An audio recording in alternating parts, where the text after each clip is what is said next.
Molt benvingudes totes en aquest acte de la Càtedra UNESCO, del Màster CRIC i d'un munt de complicitats que estan aquí dintre que fan que això sigui possible, perquè tenim moltes ganes de disfrutar totes, que bàsicament és el que ens agrada, no? Compartir, fer xarxa, parlar, escoltar, i per això ens fa molta il·lusió fer aquest acte. Aleshores estem gravant perquè hi ha gent que és veritat que ens ha dit que no podia assistir avui i aleshores li agradaria poder recuperar i per tant gravarem aquest acte. Sabeu com funciona el Zoom, si teniu ganes de veure més gran la gent que parla podeu posar, si no podeu posar per veure a tothom, i les que no esteu, les que no presenteu llibre avui, diguem-ne, us convidem a que engegueu les càmeres per allò de fer la conversa una mica més agradable, perquè a vegades parlar amb pantalles negres és una mica dur. I aleshores, com que aquesta experiència les professores sí que la tenim repetida, podem ser solidàries amb l'Elisa i la Gemma amb això, que és una mica ingrat això de parlar davant de pantalles fosques. Però, en tot cas, la qüestió és que tothom se senti a gust i si voleu engegar les càmeres bé i si no voleu o podeu, cap problema. I la meva funció, bàsicament, és això, agrair molt les complicitats que ens han fet arribar aquí, agrair molt a la Elisa i a la Gemma que hagin fet un llibre i que aleshores tinguem aquesta excusa per trobar-nos aquí, agrair molt a la Cristina que coordini un màster i ho faci també, que se li acudeixi, que és una gran idea, presentar aquest llibre, i agrair-vos a totes les que esteu aquí amb ganes d'escoltar i això, i compartir aquesta nova aventura, que a més, treure un llibre ara mateix que s'acaba el món, doncs té la seva gràcia. Aleshores, francament, molt rendida i admirada davant d'aquesta energia i ganes i gambarrisme que fa falta per això, per revelar-se que el món s'acabi traient un llibre. A partir d'aquí, benvingudes, passo la paraula a la Cristina i moltes gràcies per ser aquí a totes.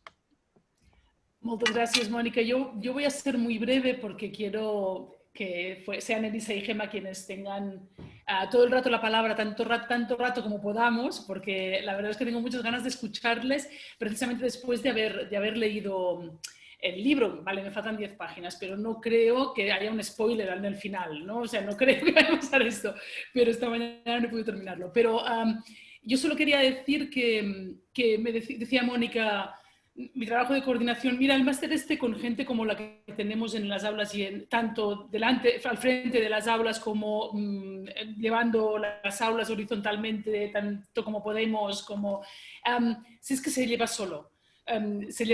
Porque, claro, tú tienes a gente en clase y te dicen, he publicado un libro, y dices, ¿y cómo se llama el libro? Te dicen, resistencia bisexual, y dices, por favor, Dios mío, tenemos que presentar esto en el marco de este máster, o sea, es el lugar perfecto para hacer eso, ¿no?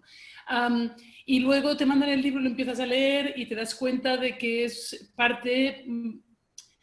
como si hubiéramos nacido para encontrarnos realmente, porque habla de muchas de las cosas que nos preocupan en el máster y de las que nos ocupamos en el máster. Y a mí, las dos cositas que voy a decir muy rápidas que me tienen como fascinada del proyecto del libro de Elisa es algo que hace ella muy bien y que a mí me resulta, y lo hace tan bien y lo hace tan fácil que parece que no sea nada. Y a mí me da la sensación de que es un proyecto hiper difícil, que es hacer hablar el espacio, ensanchar un espacio y mediante la palabra crear un espacio, donde antes había solo una línea recta y una exclusión, ¿no? Y entonces que mediante la palabra se pueda crear ese espacio me parece fascinante y que además lo haga tan fácil, cuando es algo que conceptualmente es tan difícil, ¿no? Y luego porque este es un libro que es un canto a la amistad. es un canto al amor fraterno y materno y sororo, y a mí me da la sensación de que en estos momentos ese canto a la sororidad, a la amistad y a lo fraterno es absolutamente necesario. Eso me resulta fascinante, son las dos cosas que me están... Hay mil otras que nos las van a pasar a explicar ellas ahora, ¿no? Pero estas son las dos cosas, y yo creo que precisamente Elisa consigue crear ese espacio que os decía a través de la palabra, porque escribe desde esa sororidad, porque escribe desde esa voluntad de ser útil a un grupo, ser útil a todas al final, porque otra cosa maravillosa que tiene el libro es que no excluye a absolutamente nadie. O sea, es un libro realmente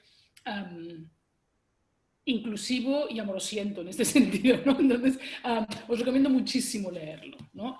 Y esas son las dos cosas que yo quería decir que me resultan imprescindibles de este libro y que me resultan muy difíciles y que las haces muy fáciles. Y solo por eso ya felicidades mil a ti por el libro y a las dos, Gema y Elisa, por todos los proyectos que lleváis entre manos, que son claro, a los que yo he entrado gracias al libro y que me resultan fantásticos. O sea que muchísimas, muchísimas gracias por haber aceptado estar aquí esta tarde a hablar con nosotras de vuestro proyecto. Y por favor, yo me voy a ocupar, si queréis, ellas van a hablar durante un rato que consideren oportuno, y luego vamos a abrir preguntas y respuestas. Pero si mientras tenéis... Creo que somos todos lo suficientemente flexibles. Si alguien tiene una pregunta imperiosa, por favor, que no se la calle y la puede hacer aquello por sonido, o la puede escribir en el chat del chat. No os preocupéis, Gema y Elisa, si os preocupáis del chat, porque estaré yo vigilando y así voy tomando nota de que lo que la gente comente, por si luego os lo tengo que retransmitir. ¿Vale? Y yo por mi parte ya, nada más que daros las gracias de nuevo y es todo vuestro. Bueno, todavía no he llorado en ninguna presentación, pero estaba a puntito en esta. Con todo lo que has dicho, Cristina, muchísimas gracias, de verdad. Bueno, antes de empezar, como daros las gracias a las organizadoras de este encuentro tan genial, y en general al profesorado de este máster, porque lo comentábamos antes, que no es habitual encontrar un máster en el que el profesorado esté volcado de esta manera, interesado genuinamente por lo que tiene que decir el alumnado, ¿no? Y es, bueno, lo sabemos bien, que no es habitual, y lo agradecemos muchísimo, el cariño y el cuidado y el entusiasmo que habéis tenido desde el principio con este proyecto, y en general con el que es el mismo con el que nos tratáis en clase, y eso es muy de agradecer. Y bueno, eso, habíamos pensado hacer la presentación en conjunto, Gema y yo. Ahora explicaremos un poquito el por qué. Pero bueno, antes de nada, pues nos queríamos presentar un poco y bueno, pues eso, decir, hablaros no solamente de qué hemos hecho nosotras con la vida en general, sino que hemos hecho juntas sobre todo, ¿no? Que es también un poco, que es también, como bien ha dicho Cristina, un poco también de lo que va el libro. Entonces, no sé si quieres empezar tú, Gema, o quieres que empiece yo. Sí, bueno, yo quería decir en primer lugar que muchísimas gracias también por tenerme en cuenta para la presentación, que estoy súper contenta por estar aquí. Y que, como había dicho Cristina antes, es que ha mencionado lo del canto a la amistad y me parece como súper bonito, porque ha sido un poco como, al final, como el hilo conductor de todo el trabajo, y al final también el libro ha llegado un poco por eso, ¿no?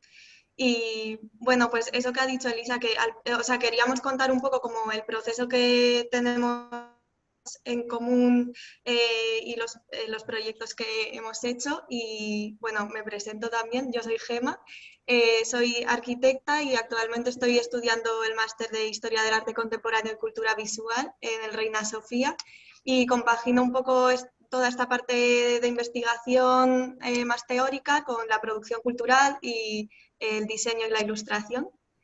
Y bueno, pues ya está. Creo, sí, Elisa, ¿quieres presentarte tú? Aunque ya te conocen.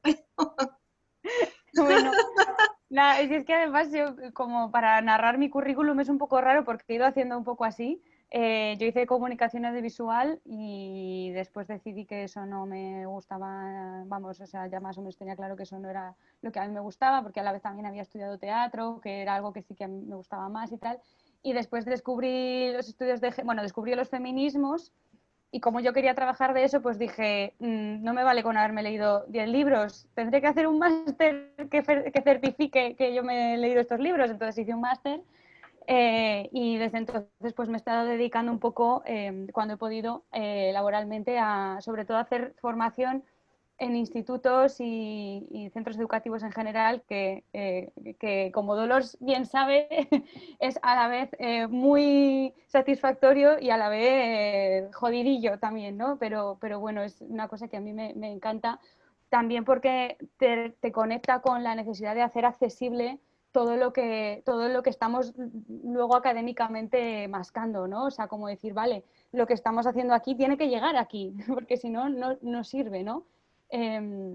Entonces, bueno, entre eso y también el activismo, yo creo que son como todas las ramas que han llevado un poco a este libro, que ahora hablaremos luego cuando empecemos con el tema del marco teórico, ¿no? Pero el activismo que hemos hecho hace 2 años y medio ya, creo, abrimos, o sea, fundamos como lo que creemos que es el primer colectivo de activismo bi, por lo menos en Madrid, no sé si en el Estado español, en Madrid, que seguimos ahí dando el callo y también eso también tiene mucho que ver con el tema de escribir como desde lo colectivo, ¿no? Y hablar no solamente desde el escritorio, que también es importante, sino traer lo que ha pasado en la calle a la mesa. Y eso, bueno, no era muy bien o sea, esto iba a ser una presentación y acabó siendo otra cosa, pero bueno, siempre nos pasa eso cuando hacemos cosas, Gemma y yo. Así que si queréis podemos hablaros un poco de, bueno, el camino que ha llevado finalmente hasta aquí. Sí, ahora que estabas comentando lo del activismo, como que me ha venido a la cabeza lo que decimos de los espacios politizados, porque un poco nuestra relación también ha venido de eso, ¿no? De encontrarnos en esos espacios. A raíz de esos encuentros han surgido proyectos como el fanzine de mitos del amor romántico y nos hemos ido conociendo y retroalimentándonos mutuamente, y que eso también es súper bonito, porque a partir de la escritura de Lisa yo la he ido conociendo más a ella, he ido descubriendo como otras cosas en mí, o sea, como que ha sido un proceso continuo. Sí, o sea, Gemma, yo siempre, bueno, para quien no lo sepa, nosotras tenemos un proyecto conjunto previo, que es un fanzine, que por cierto lo tendría que Momento tener. spam, no lo tengo ready. Teletienda, que decían ayer. Es un fanzine que se llama Mitos del amor romántico, que hemos hecho en conjunto. Yo soy la autora del texto y Gemma es la autora de la edición y la ilustración y la maquetación del fanzine. Gemma y yo nos conocimos en 2016, ¿no, Gemma? Sí. No me acuerdo. 2016, en verano, en Atenas, porque ambas entramos como activistas en un proyecto que había pues, autogestionado tanto por gente de Atenas como con personas refugiadas para dar, pues eso, como para dar asilo a personas refugiadas en un hotel ocupado que hay en Atenas, que sigue creo estando abierto, que se llama City Plaza. Y ahí nos conocimos y nos dimos cuenta de que éramos vecinas en Madrid. Y entonces en Madrid, cuando volvimos, nos empezamos a juntar en espacios, lo que decía Gemma, en plan, quedábamos para ir a Manis o nos veíamos en espacios, en centros sociales o así, ¿no? Espacios politizados. Y yo a Gemma le hablé del TFM que estaba haciendo para el máster de género, que era sobre los mitos del amor romántico, y fue idea de Gemma decir, pues vamos a hacer un fanzine de esto, ¿no? A ver, yo quería decir que es que antes tú también tenías un blog, Revolution on the Road, y yo después de conocerla en Atenas, pues empecé a leer sus textos y era como increíble, y cuando me dijo lo del TFM dije, ostras, esto lo tienes que publicar, lo tiene que leer la gente y tiene que llegar porque es un tema que me parece necesario. Y bueno, pues surgió un poco por eso. O sea, y luego Elisa empezó a mandarme los textos del TFM, yo, como os decía también, al leerla a ella, o sea, es que leer a Elisa siempre también es un proceso de autodescubrimiento, ¿eh? Entonces, pues sí, fui como dándome cuenta de cosas que no le había puesto nombre por mí misma, pero que había vivido, y el verlas así como reflejadas tan claro también me despertó a hacer ilustraciones y no sé, ha sido como un proceso muy bonito, la verdad. Bueno, y yo a través de tus ilustraciones te empezaba a conocer a ti de otra manera, Sí, cierto, total. flipando un montón. Y lo que pasó con el fanzine, que ya terminamos esto que parece las vacaciones de Pati Selma, pero de verdad que tiene que ver con el libro. A ver, sí, son un poco, pero... ¿Cuándo nos conocimos, Gemma y yo? Bueno, Ay, pasó que el fanzine tiene 2 ediciones. La primera edición era el TFM tal cual, o sea, con un par de correcciones, pero tal cual, con un lenguaje muy impersonal. Yo no utilizaba la primera persona, el otro día en clase de Mónica estábamos hablando de esto, yo no utilizaba la primera persona, era todo como muy rollo, el problema es este y la solución es esta y estos estudios y no sé qué, ¿no?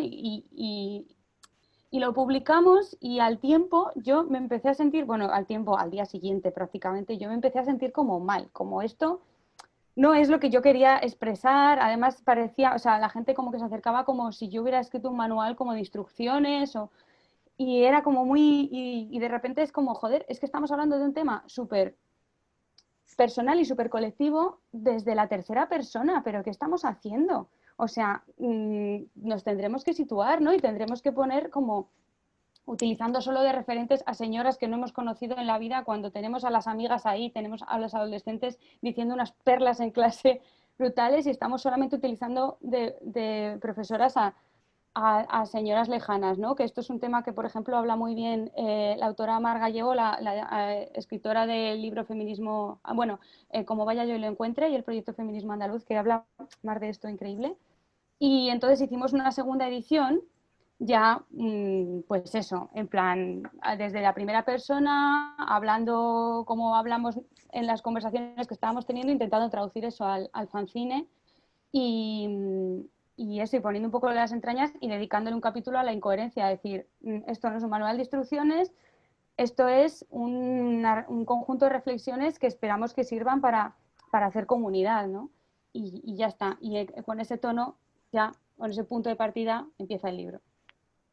Que además también iba a añadir respecto a lo que has dicho de la segunda edición, que también esto se vio materializado en los talleres, porque al principio hacíamos presentación del fanzine y era como en cierto sentido, sí, con una distancia, y a raíz de la segunda edición ya empezamos a hacer talleres donde lo que buscábamos era pues generar un espacio seguro en el que volcar todas nuestras vivencias y de una forma más, no quería decir, o sea, horizontal sí, pero bueno, eso, como más de poner todas en común estas cosas que hemos vivido.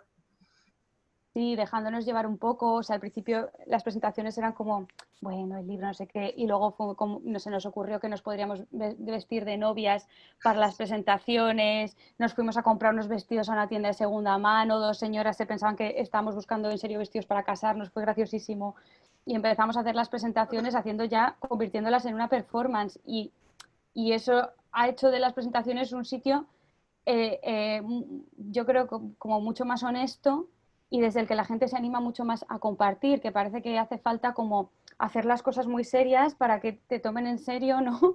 Cuando, con lo problemático que es esto, cuando realmente cuando más se ha animado la gente a compartir ha sido cuando ha visto que se estaba hablando desde un sitio honesto y abierto, ¿no? Como Sí. era 2 mamarrachas vestidas de novia hablando de violencia de género, ¿no? Entonces, bueno, pues eso es un poco el cuento.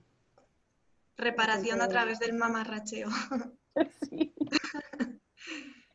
Bueno, pues si te parece, ¿quieres empezar ya a hablar del libro, del Sí. proceso del libro? Ah, vale.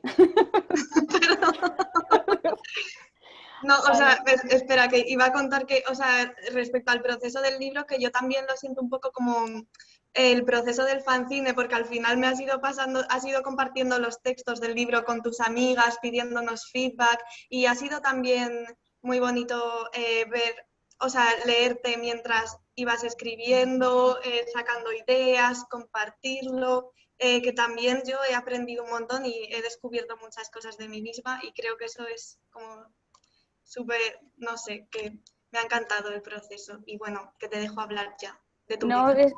o sea, y además es que habíamos dicho que íbamos a hablar de esto porque también parte de la razón por la que queríamos hablar de lo que ha pasado antes del libro, antes de hablar del libro, es como también como hacer un poco de animar o sea, decir, es que hemos sacado un proyecto que lleva ya 2 años de un TFM, que nos hemos permitido la libertad de luego darle los cambios que hemos querido y hacerlo en conjunto a través de la amistad, ¿no? Entonces, como también decir, no es que de repente un día te levantas por la mañana y escribes un libro, sino que hay un recorrido que está hecho de muchas cosas, además del academicismo, que es súper importante, pero de muchas más cosas que también son importantes, ¿no? Y que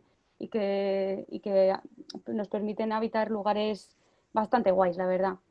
Y eso, por ejemplo, la tarde que quedamos, pues hicimos una quedada de lectura conjunta, yo mandé un capítulo a cada amiga y entonces nos juntamos una tarde en casa a merendar, a tomar el té y hicimos como una especie de, pues eso, de compartir en plan, vale, capítulo 1, ¿qué os ha parecido? Capítulo 2, no sé qué, y recoger así como de corrección conjunta y eso fue muy, muy guay. En realidad, o sea, aparte de la editora Elizabeth, la editora de Melusina, que ha hecho un trabajo de edición genial, es que las amigas también han hecho de editoras en el libro y eso mola mucho.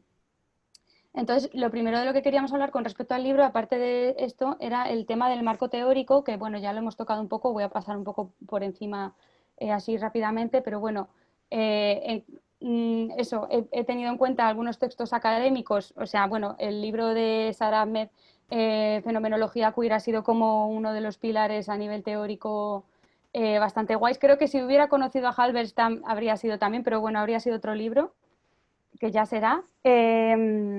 Y bueno, o sea, también hay referencia a otras autoras, etcétera, pero bueno, también he intentado como entrancar, no sé, bueno, mezclar la teoría con experiencias propias y experiencias colectivas, ¿no? O sea, sin que a mí no me gusta, por ejemplo, como hacer...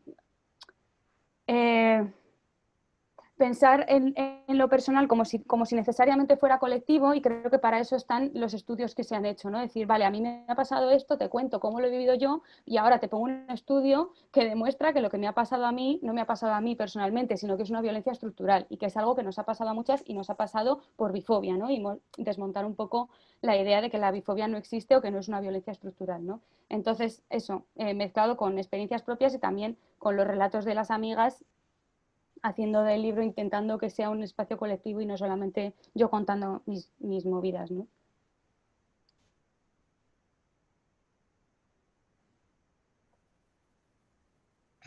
Perdón, respecto del marco teórico, no sé si querías añadir algo más. No, yo creo que ya Vale, para vale. no alargarme mucho. Pues no sé si os apetece, os cuento, o sea, también quería hablar un poco de que he diseñado la portada del libro. Ah, No sé claro, no si hemos dicho eso, por favor. plot twist. Sí. Que el proceso de la portada también ha sido divertido, la verdad. Pero bueno, pues sí, no sé, era solo eso. Y si querías empezar ya como a hablar del contenido del libro más a fondo o como... Vale, podemos empezar, bueno, aquí haciéndonos como si no tuviéramos un guión hecho, ¿no? Podemos empezar, por ejemplo, por definiendo bueno, en las presentaciones de Madrid decía Isa Duque, porque no he dicho, Isa Duque, la psicowoman, es la autora del prólogo, que si no la conocéis, os recomiendo un montón que la busquéis, que es una psicóloga y sexóloga y formadora estupenda, que tiene un canal de YouTube, que el objetivo del canal fue desde un principio hacer accesibles ciertos contenidos sobre diversidad, feminismos, etcétera, a adolescentes, ¿no? Y Isa decía que hace falta seguir definiendo la bisexualidad y la bifobia, porque aunque parece que lo estamos repitiendo todo el rato, en realidad estamos viviendo en una burbuja y muchas veces hace falta definir y redefinir, ¿no? Entonces, bueno, partiendo de la base de que no hay una definición única de bisexualidad, sino que, bueno, hay muchas, y lo que siempre decimos es que la única definición que no es válida es la definición binaria, ¿no? La definición que presupone que solamente existen los hombres y las mujeres, porque ya sabemos que el género es mucho más amplio que eso, ¿no? Que también existen las personas no binarias, etcétera.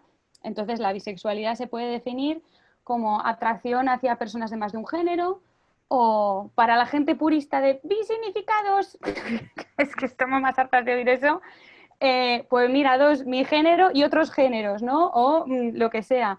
La única definición, eso que no es válida, es la definición binaria, porque además históricamente, que es otro tema que también cubre el libro, la memoria histórica bisexual, históricamente el colectivo bi y el colectivo trans han sido aliados por estar apartados, digamos, de los movimientos LG más mayoritarios, ¿no? Entonces, lo bi y lo trans siempre han ido de la mano, son aliados históricos, entonces, pues, en su definición, la bisexualidad también.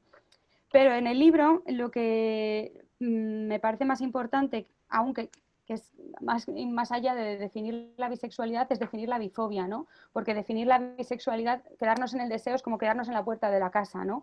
La casa está hecha de muchas más cosas y una de ellas es la bifobia, ¿no? Que yo creo que es lo que hace de la bisexualidad una identidad disidente y no una mera preferencia afectiva o sexual o del deseo, ¿no? La bifobia es todas aquellas violencias estructurales que atraviesan a las personas bisexuales por el mero hecho de serlo. La bifobia no es lesbofobia, la bifobia no es homofobia, muchas veces se puede solapar, pero es una violencia concreta y esto es fácil de comprobar cuando acudimos a estudios, que también he hecho una labor de recogida, pues eso sí, recogida e investigación de estudios diferentes que muestran los niveles de salud mental, de violencia machista, etcétera, que luego hablaremos de eso más en profundidad, que sufrimos las personas bisexuales con respecto a otras orientaciones, ya sean personas heterosexuales o gays, lesbianas, etcétera, ¿no? Entonces, a mí me parece que cuando definimos la bisexualidad es incluso más importante definir la bifobia, ¿no? Porque muchas veces nos encontramos con gente, nosotras en el activismo lo hemos visto 8 millones de veces, gente que dice, bueno, sí, vale, la bisexualidad existe, pero luego cuando le hablas de bifobia te levanta la cejita. Es como, me parece más importante que te tomes en serio la bifobia que te tomes en serio la bisexualidad, porque a mí lo que me deja vulnerable y sin recursos es que no pienses que esta violencia es violencia, porque entonces se nos niega la comunidad, ¿no? Se nos niega el acceso a recursos, se nos niega el acceso a una comunidad que necesitamos para defendernos de esas violencias, porque esas violencias no van a parar de la noche a la mañana. Entonces lo que necesitamos es reforzar la comunidad, y la comunidad solamente podemos acceder a ella con el reconocimiento de que sí, nos atraviesan violencias concretas que es necesario tomarse en serio, ¿no? Entonces, bueno, pues eso, no quedarnos en la puerta de la casa, no quedarnos en, vale, el deseo, pero ¿qué hay más allá del deseo? Que es lo que intenta abordar el libro, en plan, vale, el deseo es es importante hablar de él, fenomenal. Y una vez pasamos la puerta, ¿qué nos vamos a encontrar? Pues memoria histórica, violencias, posicionamiento político, vivencias concretas que hemos tenido, muchas que ahora hablaremos de ellas. Bueno, todo un conjunto de cosas que es lo que hacen, que es lo que para mí configuran una identidad, una disidencia sexoafectiva, ¿no? Y no simplemente me gusta no sé qué. Sí, justo iba a decir que en el libro mencionas la frase de lo que no se nombra no existe, y que me parece súper potente que pongas ya sobre la mesa estos conceptos, porque muchas veces el no ser conscientes nosotras mismas de la bifobia que vivimos o la bifobia interiorizada también es más difícil identificarnos luego como personas bisexuales, ¿no? Y luego, como a partir de estos conceptos ya vas contando tu experiencia personal con ellos. Sí, en el libro hay una anécdota que ocurrió cuando en una de las primeras actividades que organizamos desde Tabernaví, desde el colectivo bisexual, que fue un taller que hicimos sobre adolescencias y salidas del armario, ¿no? Entonces pusimos una cartulina, hicimos una línea temporal con diferentes edades, ¿no? Y entonces a la gente le dimos 3 pegatinas. La primera pegatina la tenían que poner en la edad a la que más o menos tuvieron como el primer amor, ¿no? El primer crush, en plan, la primera vez que te gusta a alguien. La segunda era en el momento en el que te empezaste a mosquear de que te atraían personas de tu mismo género, en plan, no que lo tuvieras súper identificado, sino rollo mosqueando, bueno, ya sabe, la gente que tal, ya sabéis, ¿no? Y la tercera pegatina era en el momento en el que te nombraste bisexual, en plan, vale, soy bisexual y salgo del armario como tal, ¿no? Entonces, la primera pegatina, la del primer amor, la gente pues normalmente la ponía en la infancia tardía, ¿no? O la preadolescencia, rollo pues 8 años o 9 por ahí. La segunda pegatina, pues alrededor de la adolescencia, ¿no? Cuando te empezaste a dar cuenta de que te atraían personas de tu mismo género o de más de un género, en la adolescencia, pero nadie puso la pegatina de nombrarse bisexual antes de los 20 años. Nadie. O sea, mínimo pasaban 4 o 5 años entre que alguien identificaba un deseo y se nombraba con la palabra, ¿no?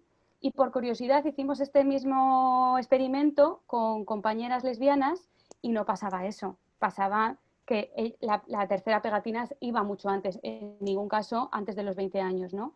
Hemos repetido esta dinámica más veces y hemos tenido resultados siempre muy similares, ¿no?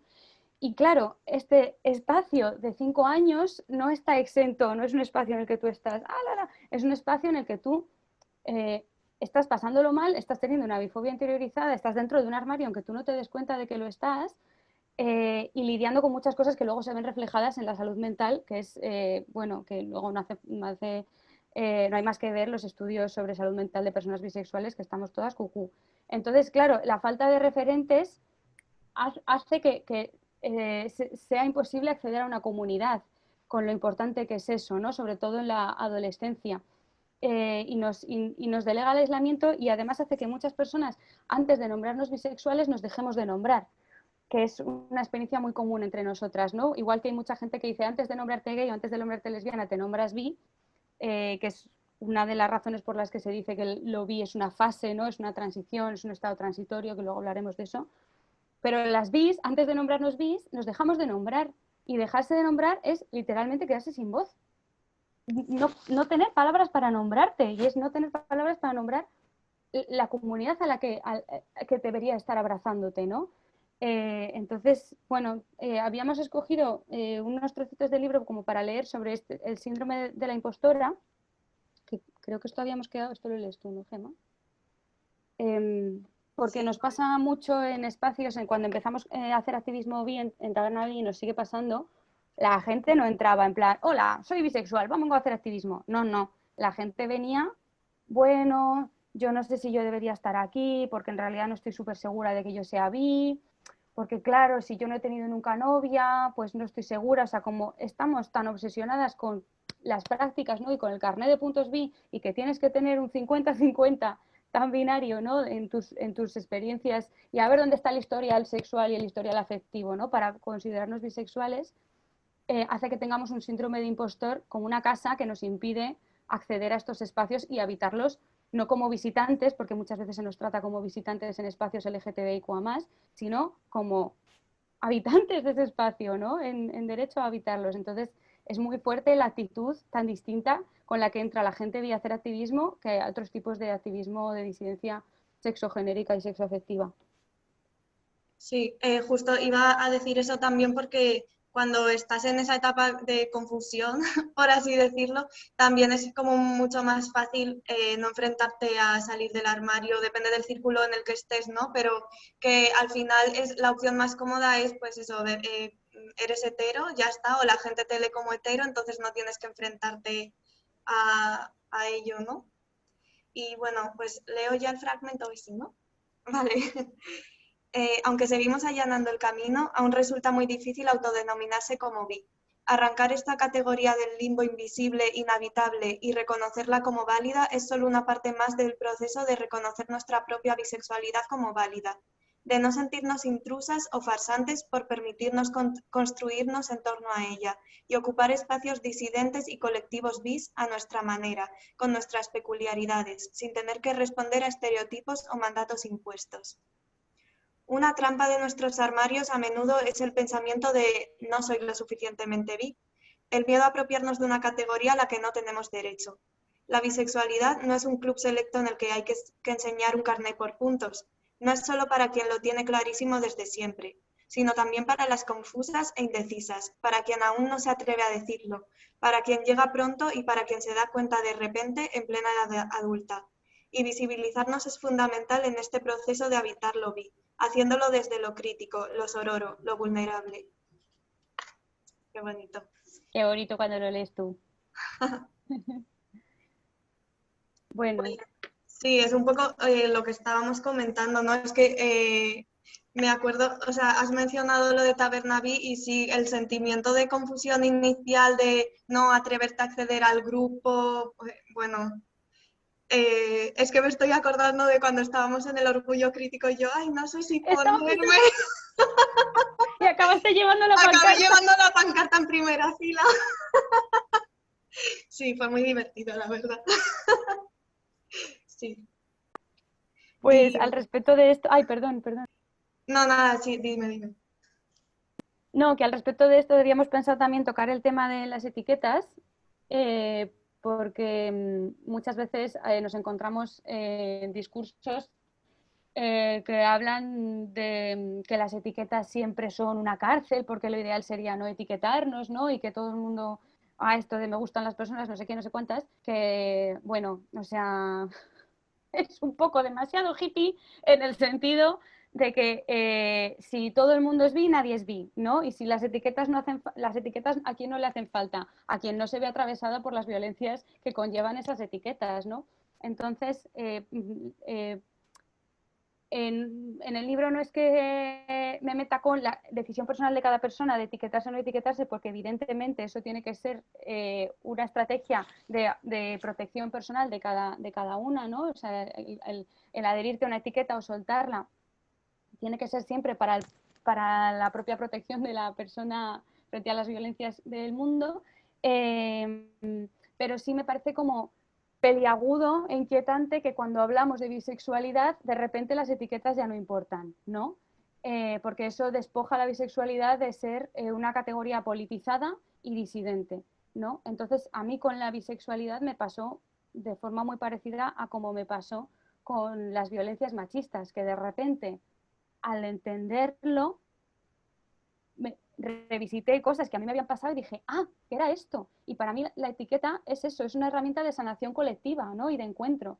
Y si ya no te hace falta en algún momento, no pasa nada, la puedes dejar, pero hay que, yo creo, tener cuidado y por eso con este tema, sobre todo en referencia a la bisexualidad, porque todas tenemos muy claro muchas veces en espacios politizados que es súper legítimo reapropiarnos de insultos como marica o bollera, ¿no? Y lo llevamos ahí como, pero con la bisexualidad es como, bueno, no, porque no sé qué, ¿no? Entonces, para mí eso, la etiqueta no nombra solamente el deseo individual de cada persona, sino el sistema de violencias que le atraviesan, siendo la etiqueta esa primera puerta de entrada a la comunidad, ¿no? Siento que me estoy repitiendo mucho con lo de comunidad, pero es que me parece súper importante. Es necesario. Y bueno, otra de las cosas que has comentado es lo de la necesidad de encontrarse, ¿no? Y esto relacionado con la etiqueta de bisexualidad, como que también una de las cosas que haces en el libro es dinamitar la línea esta en la que entendemos o sea, la sexualidad de en un extremo eres hetero o en otro extremo eres homosexual, pero claro, cuando no sabes ubicarte como bisexual, o sea, no sabes en qué punto de la línea te encuentras, no sabes nombrarte, ¿no? Total. Sí, luego podemos hablar del tema de la línea, de hablar de Sara sin que parezca que la estamos corrigiendo. Que no es corrección, es aportación. Esa aportación, es notita a pie de página. Voy a leer un trocitín de lo de las etiquetas y pasamos a lo de la línea. Venga. Muy bien. Bueno, contexto de esto. El libro yo lo escribí entre el verano de 2019 y febrero de 2020. O sea, el libro lleva escrito un año. Se supone que se tenía que haber publicado en mayo, pero llegó el COVID y con la bajona y ha estado un libro, un año en espera. Entonces es un libro prepandemia, ¿vale? Si no estuviera convencida de que en menos de un siglo va a haber un apocalipsis a causa del cambio climático y el capitalismo y nos vamos a extinguir como especie, me imaginaría el futuro ideal como un futuro sin etiquetas. Al fin y al cabo, estas etiquetas son, simplificando mucho, una forma de nombrar las distintas clasificaciones que se dan dentro de un mismo ordenamiento, género, orientación, etc., en las que imperan las jerarquías. Si cayeran las jerarquías, las etiquetas quedarían obsoletas.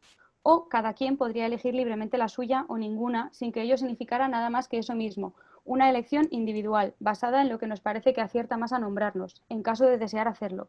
Genial. Y ojalá. Pero a día de hoy, en el mundo en que vivimos, existen categorías jerárquicas de poder y por tanto la etiqueta no me nombra a mí individualmente, no refleja mi forma exacta de ser, sino que nombra la estructura que me afecta colectivamente, inevitablemente. Para mí la función de la etiqueta no es representar una característica individual, sino el conjunto de violencias que me atraviesan o podrían hacerlo, independientemente de que me etiquete o no. Son un poco como las varitas de Harry Potter. No es tanto que la elijas tú a ella, sino que es ella la que te toca a ti.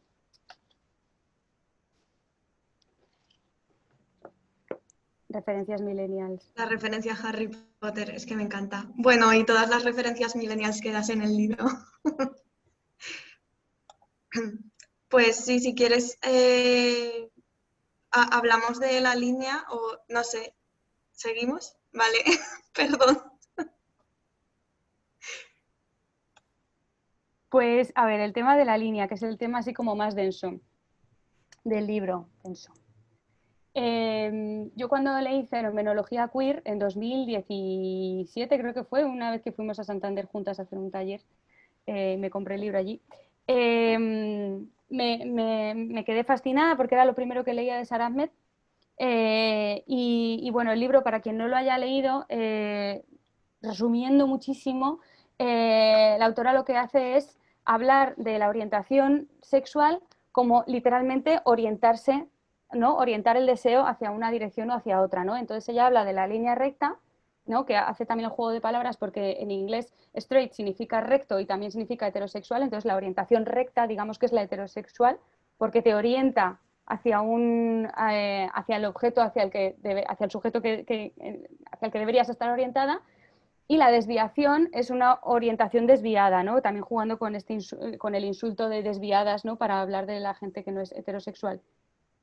Entonces, claro, yo estaba leyendo esto y decía, vale, petén, pero el problema es que yo, al coger el desvío, no llego al mismo sitio que llevan mis compañeras lesbianas. Y yo, ¿cuál es el problema? Viene cuando mi orientación no tiene forma de línea, porque no es que yo deje de tener el deseo orientado hacia aquí al coger el desvío, sino que de repente la línea se parte y se abre, ¿no? Y de repente es un espectro. Entonces, ¿qué está pasando con la línea, ¿no? No me está sirviendo esta idea tan potente, a mí no me está sirviendo porque mi deseo no es un en vez de, es un además de, ¿no? Entonces, hablando esto con las amigas, bueno, unas tardes de turra increíbles, ¿no? Yo con el libro he pensado que la línea, la Sara Ahmed, mis amigas en plan que ya. Y estábamos hablando de ver la orientación sexoafectiva en vez de en forma de línea recta, en forma de mapa, ¿no? Porque claro, hablándolo con amigas bolleras, por ejemplo, y utilizo bollera como lo utilizan ellas de reapropiación del insulto, evidentemente, decían, vale, porque yo soy bollera, me decía una, yo soy bollera y yo alguna vez de forma esporádica me acuesto con hombres, por ejemplo, ¿no? Pero yo sé que soy bollera porque mi identidad está atravesada por muchas más cosas, por violencias que he vivido durante la adolescencia, por la comunidad que yo he hecho, todo esto que estábamos hablando antes, ¿no? Y yo, por ejemplo, soy bi, y otra amiga, por ejemplo, yo soy bi y llevo sin interesarme por los tíos muchísimo tiempo, ¿no? Por ejemplo. Entonces decíamos, vale, entonces es que igual el problema es que estamos haciendo de la identidad un sinónimo de prácticas y las prácticas son solo una parte de la identidad, ¿no? La identidad va mucho más allá, como también nos enseña el activismo asexual, por cierto, que también es otro colectivo muy invisibilizado dentro de lo LGTBIQA+. Entonces, eso, lo que os leeré ahora que es un intento de explicar esto, ¿no? Es decir, vale, pues imagínate cómo sería si el deseo fuera un mapita, ¿no? Y tú tienes tu casa aquí y yo tengo mi casa aquí y hay veces que nos movemos, ¿no? El deseo va fluctuando, nos movemos, visitamos otras zonas, pero mi casa está aquí, ¿no? A pesar de que haya épocas en las que yo paso más tiempo en esta zona del mapa o en esta otra, ¿no? Porque la casa está hecha de mucho más, aparte de los lugares que tú visitas y que luego metes en la casa, como también muy bien hemos aprendido en la asignatura de Rodrigo. Entonces, ver el deseo en forma de mapa en vez de en forma de línea, a mí me hace sentir, primero, que mi identidad es válida, ¿no? que mi deseo es válido, y también que puedo visitar las casas de mis amigas, ¿no? Y que puedo tender puentes con ellas. Las líneas al final son binarias en cuanto a que solamente tienen dos puntos hacia los que moverse, ¿no? Y solamente te puedes mover hacia uno o hacia otro y siempre se habla de la bisexualidad como el la mitad, ¿no? La mitad no es nada completo, siempre es un punto medio, o sea, siempre estás definiendo, si definimos la bisexualidad con respecto a la línea, lo único que estamos haciendo es redefinir una y otra vez la homosexualidad y la heterosexualidad y dejar la bisexualidad en un no lugar, ¿no? Que también, bueno, para quien esté familiarizado con el trabajo de Marc Augé, no sé si se pronuncia, Marc Augé, bueno, un señor francés que hablaba de los no lugares y de los lugares no, y él señala que la diferencia entre un lugar y un no lugar es que los lugares son sitios que tienen una identidad, que tienen una historia, que tienen una simbología, en el que tú eres alguien, como puede ser pues, una casa o una iglesia, así, ¿no? Y un no lugar sería un espacio de tránsito en el que la gente tiene un cierto anonimato, como puede ser un vagón de metro o un supermercado, ¿no? Un lugar por el que tú pasas, pero vas a hacer algo concreto y te vas, no te vas a quedar ahí. Y cuando tú estás en ese lugar no tienes una identidad, ¿no? Y la bisexualidad se ve mucho a menudo como un no lugar, ¿no? Como un espacio de tránsito hacia la homosexualidad o de vuelta a la heterosexualidad, pero nunca un sitio donde quedarse, que al final es una de las conclusiones del libro, ¿no? Que la bisexualidad puede ser un lugar donde quedarse. Pero si nos remitimos a la historia, por ejemplo, la bandera bi oficial se creó en el año 98 o 99 y el día de la bisexualidad, que es el 23S, también el 98 o 99, nunca sé cuál es cuál, ¿no? O sea, antes de ayer. Todavía falta representación en el audiovisual, en la narrativa en general, falta cuando vamos a un acto, ¿no? Del 17 de mayo, que es el Día contra las Agresiones LGTBI-fóbicas, siempre nos encontramos contra la homofobia y la transfobia, y la B no existe, la bifobia no existe, ¿no? Entonces, todo eso despoja a la bisexualidad de la capacidad de ser un lugar, cuando el lugar lo hacen las personas que lo habitan. Entonces, si nos permitimos quedarnos y si nos permitimos habitarlo, podemos empezar a encontrar ahí herramientas para resistir a las violencias, ¿no? que nos van a atravesar sí o sí. Entonces, sin ponerme más pesada, que me estoy metiendo las chapas, voy a leer el trocito. Ay, perdón. No, di. No, que eso que has dicho de entender la sexualidad como unos mapas, que también diluye mucho la confusión y la culpa que sentimos las personas bisexuales cuando nuestras prácticas no están alineadas con lo que se espera de nosotras, ¿no? Entonces, para mí, en ese sentido, leerlo también fue un alivio de, vale, está bien entenderlo de esta forma, totalmente. Pues ya, total, la verdad es que esas conversaciones fueron muy bonitas en la Marimala. Ay. Bueno, voy a leer el trocito de los mapas, aunque bueno, es más o menos lo que ya he explicado, pero... bueno, a ver cómo vamos de hora. Bueno, me voy a saltar el primer párrafo, voy a leer directamente lo de los mapas, ¿vale? Vale, no. Sara Ahmed desgrana... vale. Si profundizamos un poco, veremos que la dirección es en sí la forma en la que nosotras mismas entendemos el deseo. Sara Ahmed desgrana y analiza así esta idea, y abro comillas. El deseo sexual orienta al sujeto hacia ciertos otros y, en consecuencia, no hacia otros otros, estableciendo una línea o dirección. No es solo el objeto lo que determina la dirección del deseo de la persona, más bien la dirección que uno toma hace accesibles a algunos otros como objetos que puedan ser deseados. Esto es un poco follón, ¿eh? O sea, esto hay que leerlo varias veces. Dirigirse hacia el mismo sexo o hacia el otro sexo llega a verse como un movimiento que sigue diferentes líneas. Y cierro cita. Y esto soy yo hablando. Esta idea es clave para entender por qué cuesta tanto aceptar que la bisexualidad es válida. Sin dirección se diluye la linealidad del deseo y con ella su validez. No sabemos concebir el deseo desde un lugar que no sea la línea, la dirección única, sea la que sea, esté desviada o recta. Al menos es una línea, al menos la entiendo, aunque la odie, pero la entiendo. Y si nuestro deseo no tiene forma de línea recta, tiene forma de línea, vaya, porque la línea solo puede apuntar a un lugar, o dicho de otro modo, sin dirección no hay línea. Entonces tal vez no tiene sentido seguir intentando que nuestro deseo se entienda en términos de dirección. Tal vez tenemos que cambiar estos términos, cargarnos la línea. Tal vez podamos concebir el deseo usando otros elementos que sobrepasan esta dimensión, como el espectro, el área, las casitas esparcidas por un terreno mapeado. Precisamente el deseo tiene para mí forma de mapa, no de línea. Se lo conté a mis amigas en una cafetería para intentar explicar cómo veía la bisexualidad, porque llevaba tiempo dándole vueltas y siendo incapaz de explicarlo. Les dije, imaginaos que la mesa es un mapa y que cada zona se corresponde con formas de sentir deseo en cuanto al género. No hay líneas que los delimiten, son áreas que te imaginas más o menos. Yo, por Bi, pero sobre todo por Eli, tengo mi casita por esta zona y señalé a un punto de la mesa. Y tú digamos, por ejemplo, que lo tienes por aquí, señalé a otro. A lo mejor yo durante una época de mi vida me muevo más por tu zona, por ejemplo, teniendo un deseo y una relación más fuerte hacia mujeres, pero mi casita sigue estando aquí. Hay personas que tienen su casa aquí, otra zona del mapa, la identidad boyera. Y aunque a veces se mueven por esta otra zona o esta, su casa sigue estando aquí, porque así es como se identifican, porque les atraviesan muchas más cosas además de ese deseo que fluye, y por eso encuentran ahí su hogar. La identidad sexoafectiva es el resultado de tantos factores, más allá de las prácticas, más allá del deseo, que no puede limitarse a las zonas del mapa por las que uno se mueve. Y solo una misma sabe dónde se encuentra su casa, porque la casa está hecha no solo de prácticas, no solo de deseo, también de violencias, dudas, memoria, comunidad, posicionamiento político y, en definitiva, de todo lo que constituye nuestra identidad. Si la línea no nos sirve para entender esto, tendremos que romperla, arremangarnos y empezar a desenterrar todo lo que nos configura de verdad como bisexuales. Y como en la vida, muchas veces necesitamos explorar ese mapa, estar confusas y estar perdidas antes de saber dónde está nuestra casa. Y yo creo que con esto podemos pasar a la siguiente temita. Ay, qué bonito. Pero necesito como tiempo para asimilar esto. Es que, wow, increíble.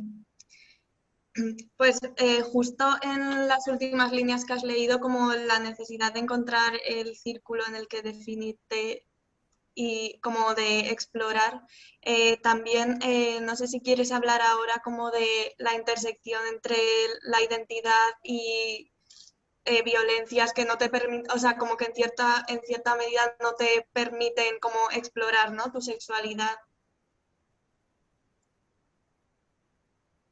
Tienes el micro desactivado. Coño, perdón. Voy a intentar ser para no pasarnos mucho de la hora. Pero un problema que me parece que es urgente que se aborde y que me parece increíble que no se haya abordado aún es la intersección entre bifobia y violencias machistas, ¿no? Cuando nos vamos a las tasas de violencia sexual que sufren las mujeres y las personas no binarias bisexuales, ya per se es increíble, los números son terroríficos, pero además lo que llama la atención es que estos números son mucho más altos que los que muestran las mujeres y personas no binarias heterosexuales y homosexuales. Es decir, la bisexualidad es la orientación sexual que más violencia sexual sufre.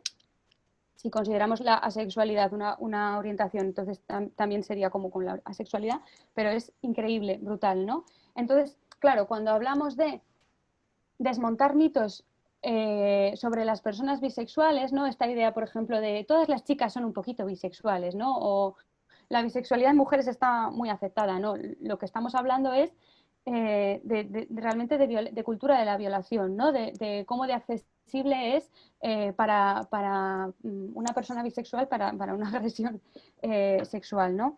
Esta idea que hay de que las personas bisexuales somos promiscuas, somos viciosas, somos hipersexuales, me parece que hay que tener cuidado con no responderla diciendo que no lo somos, sino desvincular una idea de la otra. Es decir, que una persona sea esto no está directamente relacionado con que sea bi, ¿no?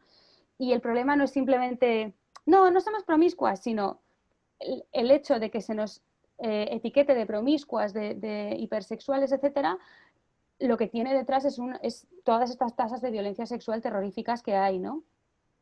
Y que además no están documentadas todo lo que deberían estarlo, porque por ejemplo, para informarme de estos temas he tenido que acceder a informes que se han hecho en Estados Unidos, en Reino Unido, en Australia, pero en el Estado español y en general en Europa es que no hay nada de este tema. Entonces, ¿cómo puede ser que el colectivo, en cuanto a orientaciones sexuales, incluidas las personas heterosexuales, que más violencia sexual sufren, no esté representado en cuanto a la preocupación que hay al respecto de esto, ¿no? Es que es muy fuerte. Entonces, si nos lo llevamos, por ejemplo, a la violencia de género, esto es tremendo, ¿no? Hablo de violencia de género en el marco en el que está contemplado por la ley, que es la violencia hacia mujeres en el contexto de pareja o expareja perpetuada por un hombre, ¿no?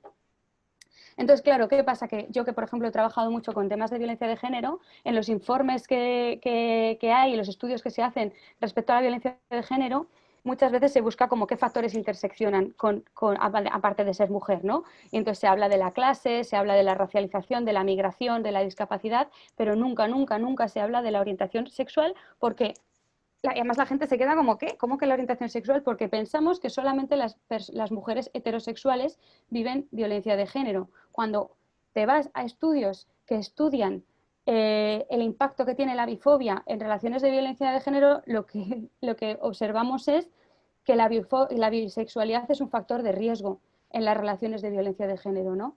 Entonces, bueno, en esta parte del libro sí que hablo también de mi propia experiencia, porque para mí, por ejemplo, que he vivido una relación de violencia de género, yo tuve como dos momentos como muy fuertes al mirar atrás y darme cuenta de lo que había vivido. Uno fue el darme cuenta de que esa relación era una relación de violencia machista, y otro fue darme cuenta de el papel que había tenido la bifobia en esa relación. Y eso ocurrió hablándolo con compañeras bisexuales que también habían sufrido violencia de género, y viendo cómo los relatos se dividían en dos, ¿no? Unos, por un lado, estaban las mujeres que habíamos estado dentro del armario durante la relación, y otras las que habían estado fuera. Las que habíamos estado dentro del armario, lo que nos empezó a pasar fue que nos pensamos que la atracción hacia mujeres era una consecuencia de que la relación que había algo malo en la relación, y entonces lo que hacíamos era agarrarnos aún más a esa relación e intentar solucionarla, porque nos pensábamos que la atracción hacia mujeres era porque esta relación nos estaba dejando fatal de la cabeza, ¿no? Y esta idea no se me ocurrió a mí sola, no se le ocurrió a mi compañera sola. Esta idea viene por un discurso heteropatriarcal y machista que dicta que todos los deseos de mujeres hacia otras mujeres son consecuencia de que un hombre te ha hecho daño, de que como un hombre te ha, ¿no? Siempre, bueno, lo hemos visto en las agresiones que se viven en la calle, chicas, lo que os hace falta es ya sabéis, ¿no? Cómo termina la frase. Entonces, la idea de la infantilización del deseo entre mujeres y la idea de que el deseo entre mujeres es producto de un trauma, ¿no? O producto de un rechazo de un hombre que no te hizo el suficiente caso, ¿no?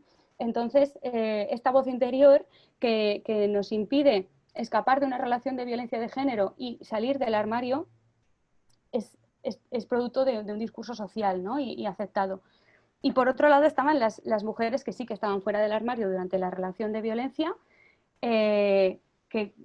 cuya orientación sexual fue instrumentalizada para aumentar el nivel de violencia, ¿no? Y para justificarla.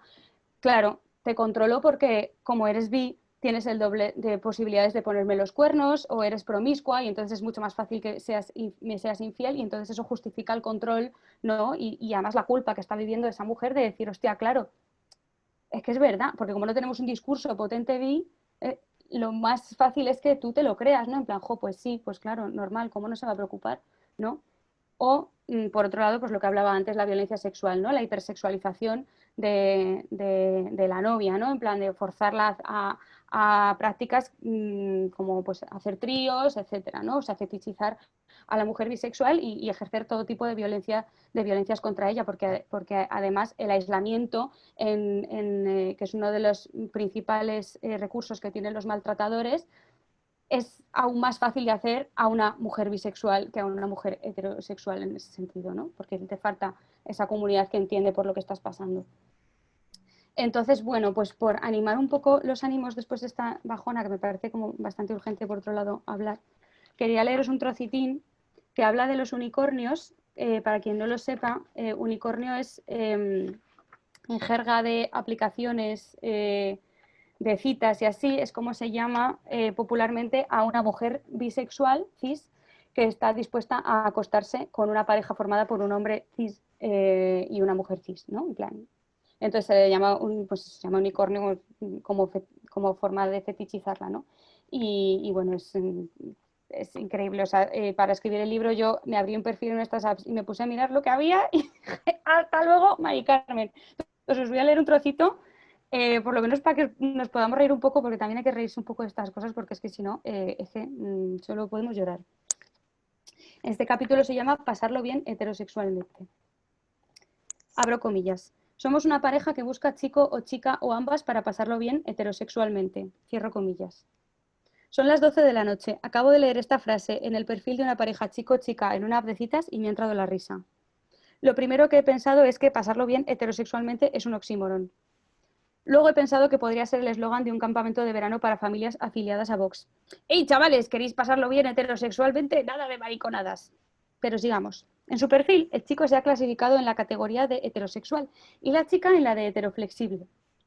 Esto no es raro en este tipo de apps. Parejas chico-chica en las que él siempre se define como heterosexual, nada de flexible, y ella como heteroflexible o incluso heterosexual y alguna que otra vez como bisexual. Normalmente estas parejas tratan de encontrar una chica presumiblemente bisexual que busca hacer un trío, perfil conocido popularmente como unicornio, debido a lo difícil que es encontrarla, por lo que sea. Y ya está, con respecto al machismo yo creo que ya hemos tenido suficiente, ¿no? Sí, yo iba a decir respecto a esto de los unicornios que muchas veces lo problemático es que hasta tú misma asumes como esa fetichización, ¿no? En las apps como Tinder o tal, en plan, ay, bueno, pues igual estas cosas tengo que probarlas también, no sé, cómo caer en eso. En fin, y luego quería volver a lo que has hablado de la violencia de género, porque también muchas veces cuando no has salido del armario como que cuesta nombrarse cuando en relaciones de violencia es que hasta tu sexualidad está anulada, es que no, o sea, no hay pie a explorar porque no es o sea, no puedes hacerlo. Y bueno, para seguir hablando o sea, si quieres cambiamos ya de tema. Sí, los dos últimos los podemos unir en el mismo en realidad, para ya ir cerrando. Vale, pues súper bien. Bueno, pues era un poco hablar de la necesidad de comunidad y alianzas, ¿no? Sobre todo, no solo dentro de la propia comunidad bisexual, que creo que todavía nos queda un camino largo en esto de las alianzas y las uniones, sino también como entre colectivos dentro del colectivo LGTBQI. Y bueno, uno de los capítulos que más me ha gustado a mí también es el de la Alianza Vivo Yo, porque ahí también como que dinamitas muchas cositas y si quieres comentar al respecto. Sí, es el capítulo, ya sabes, que más he hecho leer a amigas, porque es el más difícil de escribir. Yo creo que ha sido ese, porque no es lo mismo señalar la bifobia a un señor machista que nos da igual, que señalársela a alguien que es tu amiga o que es compañera, ¿no? Entonces, no es, o sea, es mucho más difícil hacer una crítica a alguien que está fuera de tu entorno que sentar a una persona y decirle, tía, te quiero mucho, de verdad, quiero que nos acompañemos, pero es que te tienes que mirar esto, lo otro, ¿no? Entonces, el escribir este capítulo ha sido difícil porque quería, por un lado, ser asertiva y abrir diálogos y abrir los brazos, y por otro lado, que eso no significara bajarle el volumen a lo que quería decir, ¿no? Sino ser honesta y decir las cosas tal y como las quería o las queríamos decir, ¿no? Porque muchas veces cuesta mucho llevar esta conversación fuera de los círculos más cercanos, de confianza, ¿no? Todavía nos cuesta mucho abrir el tema de la bifobia en los espacios bolleros y lesbianos, y es un tema del que somos conscientes todas, del que se ha escrito también bastante en contextos que no son el del Estado español, y que hay que, es un melón que no se puede pasar por alto, ¿no? Porque al final sigue siendo comunidad y sigue siendo una de las comunidades más cercanas que tenemos, la del movimiento boyero o lesbiano, ¿no? Entonces, bueno, pues eso, ese capítulo lo que intenta es ahondar un poco a partir de experiencias que hemos tenido también nosotras mismas, ¿no? A la hora de intentar a establecer vínculos y llevarnos un bofetón de bifobia en la cara.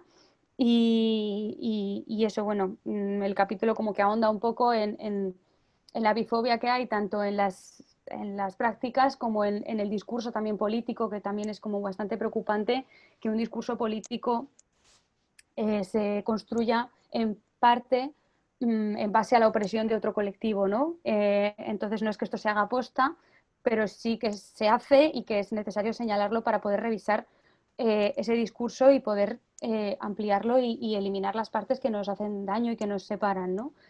Entonces, bueno, eso conecta mucho con el tema de comunidad, que es al final el cierre del libro. No hago spoilers, pero bueno, básicamente sí es que es lo que llevo diciendo toda la presentación, que para mí la mayor herramienta que tenemos es la comunidad y es tejer red entre nosotras, y es necesario hacer comunidad bi, específicamente bi, es decir, hacer activismos bis y encuentros bis y conversaciones bis, y también tejer puentes con otros colectivos. O sea, necesitamos un espacio propio, pero pero conectadas con el barrio, ¿no? Porque si no nos quedamos solas, ¿no? Y también nos quedamos solas cuando pasamos por alto la necesidad de generar un espacio bi y nos metemos a otros activismos o nos adherimos a otras luchas, porque en parte cubren nuestras necesidades, siempre y cuando silenciemos otras que tenemos, ¿no? Para adaptarnos mejor a esas, que es lo que nos lleva pasando toda la vida a muchas, ¿no? Entonces necesitamos espacios propios, igual que los necesitan los otros colectivos, ¿no? Espacios en los que podamos hablar de lo que nos atraviesa, y también espacios de diálogo y alianzas con otros colectivos, ¿no? Hablo del boyero porque es con el que más, yo creo, fricción hay, y porque también hablo como mujer. Los hombres bis tendrán también que ver qué movidas hay con los movimientos maricas o gays, ¿no? Que también hay cositas que revisar. Reforzar vínculos que ya llevan históricamente hechos mucho tiempo, como son con los colectivos trans, ¿no? Y no binarios, y eso, bueno, y al final volver a las amigas, que son las personas gracias a las que existe este libro y gracias a las que hemos podido empezar a hablar de comunidad con personas desconocidas, ¿no? Y abrir espacios y sentarnos en una silla y mirar a la cara a otra persona y saber que vamos a poder expresarnos, ¿no? Porque hasta que yo pude hacer eso, pasó mucho tiempo, y en ese tiempo lo que ocurrió fueron conversaciones con las amigas, ¿no? Entonces, por eso también, como decía Cristina, este libro es al final un canto y un agradecimiento a la amistad, no solo de amigas bis, sino de amigas heterosexuales, lesbianas, asexuales, no binarias, o sea, que a través de esa escucha, cuando dejamos a un lado la necesidad de ganar una batalla dialéctica, empezamos a escuchar desde otros espacios que creo que luego se pueden llevar a la teoría, se pueden llevar a la institución y se pueden llevar a muchos sitios, ¿no? Pero el origen es ese, y de los orígenes no hay que olvidarse.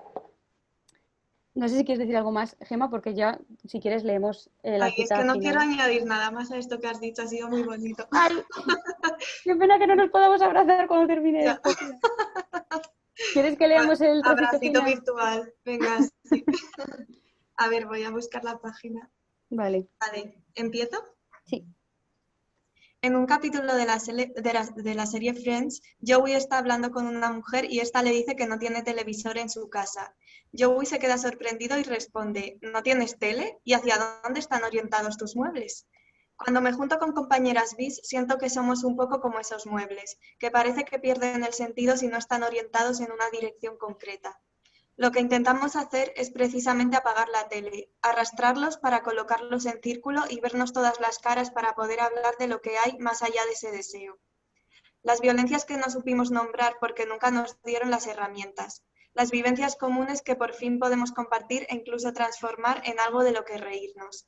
Ir tachando dudas, hacernos nuevas preguntas y encontrar por fin en lo colectivo esa pieza que faltaba para seguir comprendiendo nuestra identidad. Para ser concebibles, primero tenemos que ser visibles. Mientras chavalas adolescentes sigan creyendo que lo que sienten es una admiración rara por su compañera a costa de su autoestima, o pensando que hay algo malo y sucio en ellas por desear a personas de distintos géneros, seguirá siendo necesario visibilizar la bisexualidad. Y hacerlo no significa simplemente señalar que la bisexualidad existe y ya está, sino definirla, desestigmatizarla, ventilarla y limpiarla de arriba abajo para hacer de ella un lugar habitable. Hablar de bifobia, señalarla cuando se presenta, vernos ahora y en perspectiva, rellenar en la historia queer los huecos en los que faltan nuestras luchas y reivindicar que sean recordadas y tenidas en cuenta, porque incluso aquellas que ya forman parte de esta historia siguen apartadas de la memoria. Al visibilizarnos, estamos lanzando el mensaje a quienes aún no se atreven a hacerlo de que su existencia es válida y posible. Más allá, estamos transmitiendo a quienes tienen dudas sobre su identidad que esta opción es válida y posible, igual que lo son otras, que aquí pueden quedarse si así lo sienten y que no están solas. En realidad, algunos de los momentos más bonitos que he vivido respecto a la bisexualidad han sido protagonizados por ellas, las amigas, las compañeras.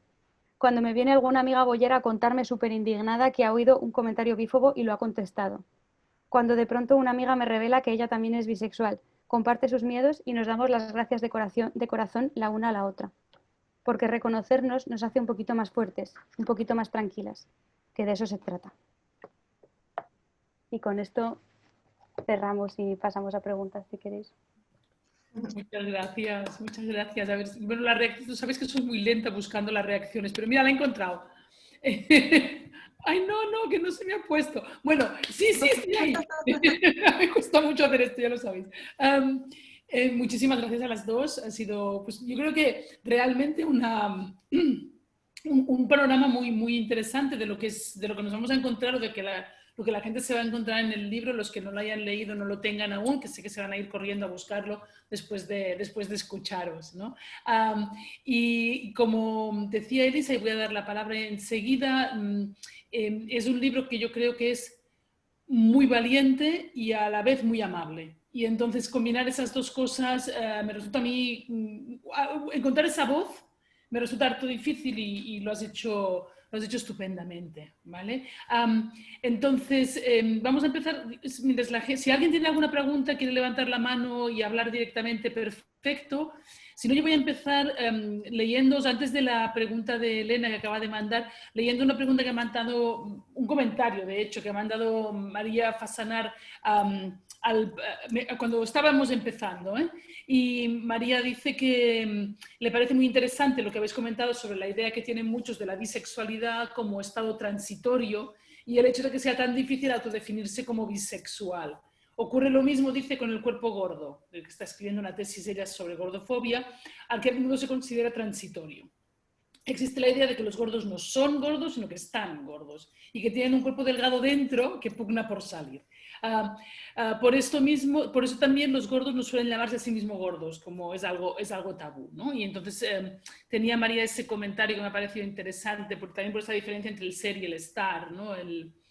La transitoriedad esa, que tiene que ver también con vuestra reflexión sobre, yo creo, sobre las etiquetas, ¿no? Sobre cómo por una parte nos molestan y sobran y como por otra parte son tan necesarias a veces, ¿no? Y bueno, yo creo que eso es interesante, ¿no? Lo que María comentaba. No sé si queréis decir algo al respecto. Sí, o sea, esta conversación la hemos tenido mucho, ¿verdad? Con una compañera que recientemente ha terminado el máster de estudios LGTBI en Madrid y ha hecho un trabajo sobre la construcción del deseo y ha ahondado mucho en el tema de la gordofobia. Y sí, el estado, o sea, es que es total lo que dice María, ¿no? El invalidar el cuerpo gordo por verlo como un estado transitorio y siempre pensar en qué vas a poder llegar a ser y ahí está tu identidad, no en el presente, sino en lo que debes llegar a ser, ¿no? Totalmente. Y en este sentido es muy interesante leer a Magda Piñeiro, que tiene un libro que se llama 10 gritos contra la gordofobia y es activista anti-gordofobia y antirracista y es una tía muy guay. Y ya está. De ahí deberíais ser las preguntas de Elena, ¿no? Que te manda algunas y para que elijas tú las que prefieres y que se disculpa por no poder conectar la cámara y el micro, ¿eh? Cielos. Vale. Pero tiene unas cuantas, luego tú escoges la que tú quieras. Vale, tema bisexualidad, pansexualidad. Es un tema en el que no me meto normalmente. Bueno, normalmente no me suelo meter porque cuando tú buscas en Google bisexualidad, los 10 primeras cosas que te salen siempre son diferencia entre bisexualidad y pansexualidad, ¿no? Y al final me parece que es un debate que es muy complejo y que ya hay muchísima gente hablando de él. Y en cambio no hay mucha gente hablando de violencias, no hay mucha gente hablando de estructura, no hay mucha gente hablando de todo esto de lo que estábamos hablando en la presentación. Entonces yo pues tiro mi trabajo más hacia allá. Yo elijo conscientemente la etiqueta de bisexual por el estigma que acarrea y por una cuestión de memoria histórica también, ¿no? Por reconocer el activismo bisexual que ha sido borrado, sobre todo en el marco estadounidense, durante años, que ha ido siempre a la par con el activismo trans, y estamos hartas de decirlo, la bisexualidad ha sido binaria el mismo tiempo que el resto de colectivos LGTBIQA+, ¿no? Entonces, para mí, pues eso, la bisexualidad es una etiqueta, bueno, para mí, para la comunidad bisexual, ¿no? Es una etiqueta inclusiva, y históricamente creo que es importante hacer ese reconocimiento, porque sin el activismo bisexual que ya se ha hecho todas estas décadas no estaríamos aquí hablando de eso, ¿no? ¿Puedes explicar con más detalle la bifobia boyera? Pues es que es un jardín en el que en las presentaciones me da un poco de palo meterme, pero bueno, como para resumirlo muchísimo, muchas veces está la idea de que las bisexuales no somos una disidencia, sino que somos un puente entre norma y disidencia, y que lo disidente de verdad es ser lesbiana o boyera, y que la bisexualidad es eso, es espacio de tránsito hacia la disidencia verdadera, ¿no? Que es eso. Entonces, bueno, pues hay mucho la idea de sí, bi, eso es lo que dije yo antes de nombrarme lesbiana, ya verás, a ver dentro de unos años lo que dices, ¿no? O sea, como poner en cuestión una y otra vez que una sea bisexual, e incluso cuando se reconoce que una es bisexual, poner en cuestión que eso sea realmente una categoría de disidencia, ¿no? Y que por tanto necesite recursos y comunidad. Yo quiero abrir un melón con esto. Oh, cielos. Bueno, venga. No, que es que en otras presentaciones ha surgido mucho el tema de la culpabilidad en personas bis cuando se relacionan con hombres hetero. Y de eso hemos hablado poquito, pero es verdad que dentro de los colectivos, en cuanto dices que tienes una relación con un hombre, ya como que te cuestionan más, y encima tú tienes como un cargo de, ay, pues igual no estoy siendo lo suficientemente disidente, no pertenezco, bueno, lo que hemos hablado del síndrome de la impostora, pero con más carga todavía, porque sientes que se te está juzgando desde fuera, ¿no? No sé si tiene relación un poco con lo de... Total.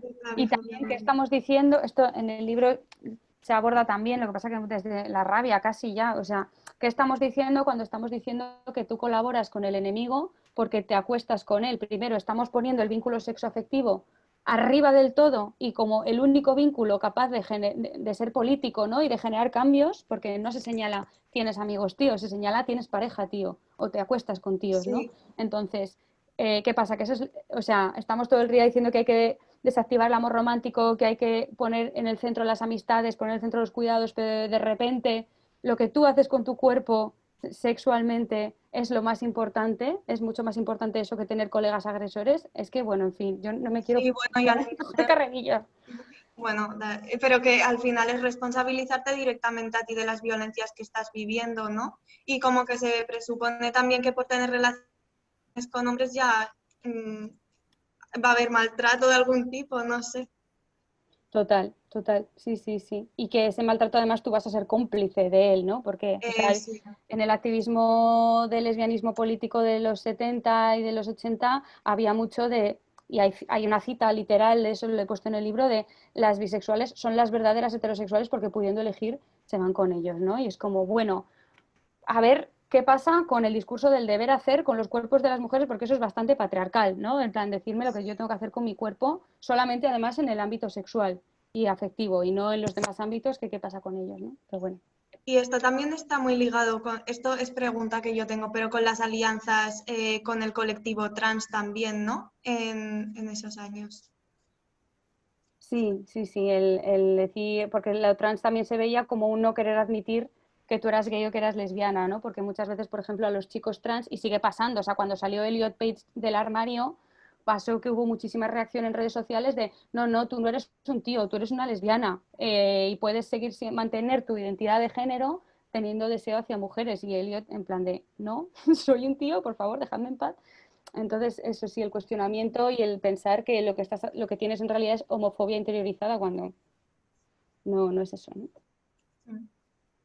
Antes de contestar la última pregunta de Elena, que ya le hemos contestado dos y contestaremos también la última, pero porque Carolina quería tomar la palabra y haceros una pregunta de viva voz, entonces vamos a dejar entrar a Carolina que os pregunte y volveremos luego a la tercera de Elena, ¿de acuerdo? Hola, buenas tardes.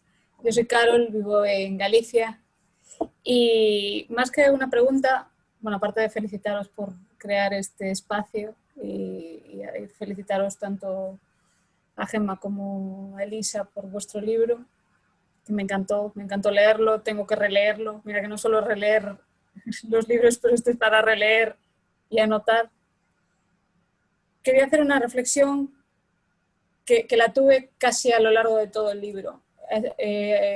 Debió ser a finales del año pasado, una chica de un pueblo gallego, no me acuerdo cuál es, se suicidó por las agresiones bifóbicas que sufrió en su pueblo, tanto las agresiones bifóbicas como la falta de apoyo. Entonces creo que este libro es tan necesario, este libro, y crear comunidad y hablar del tema y no sé, abrir la mente para que la gente deje o dejemos, cada uno como sea su circunstancia, de sufrir, tanto de sufrir agresiones directamente como de sufrir internamente por no aceptarnos como somos o lo que sea que cada una tenga dentro.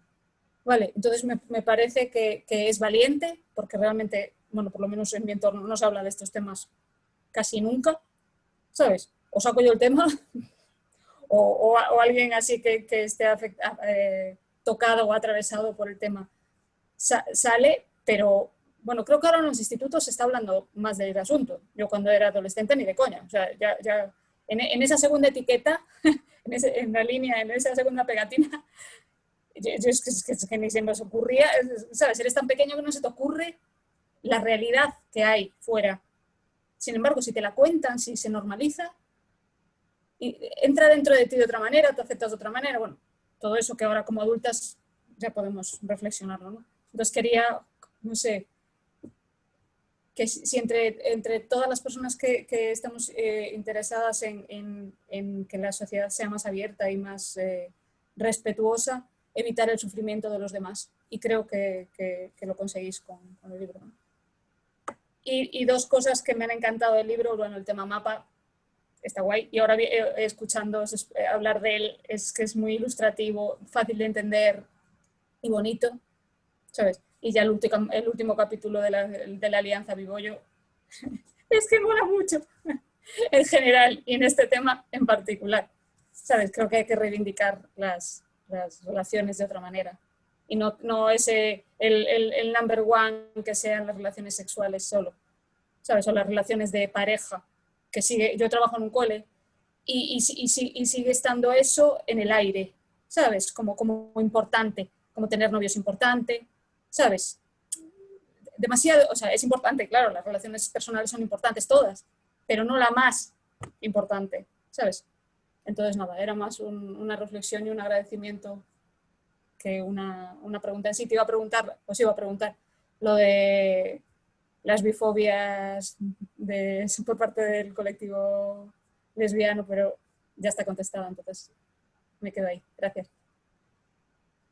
Jo, muchísimas gracias. Sí, nos llegó la noticia de esta chica y es terrorífico, la verdad.